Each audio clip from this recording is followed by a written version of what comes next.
أنا إسراء معروف ميتا لايف كوتش. كان عندي الكتاب ده كان بقالي شهور بحاول ان انا اقراه لحد ما حضرت الورشة بتاعة عمر العزب.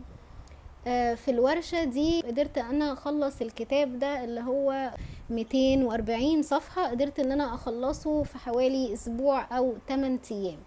انا اتعلمت مع عمرو ازاي ان انا امارس القراءة السريعة، ازاي ان انا اركز وانا بقرا، ازاي اهيئ جسمي وعقلي بالاكل الصح والنوم الصح واللايف ستايل بشكل كامل عشان اقدر ان انا استفيد بوقت التعلم ده او وقت القراءة.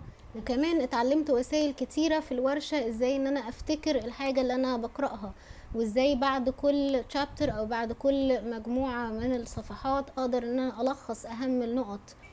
فبالنسبة لي الورشة كانت قوية جدا، وكانت الفوائد بتاعتها او الاوتكم بتاعت الورشة يعني فاقت توقعاتي، لان انا كنت مش متخيلة ان انا ممكن اقرا كتاب دسم زي الكتاب ده في فترة قصيرة، بتركيز، بقدرة على التطبيق، باستمتاع كمان. ما كنتش حاسة ان الموضوع بالنسبة لي تاسك تقيلة.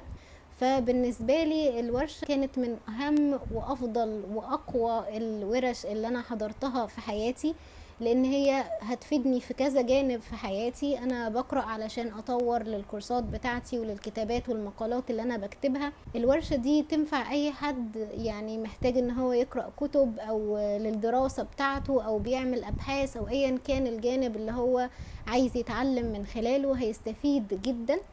وانا فعلا برشح الورشة دي بقوة، واتمنى ان اي حد حابب ان هو يطور من نفسه ويتعلم ويتقدم في حياته انه يحضر الورشة بتاعة عمرو العزب. وشكرا ليكم.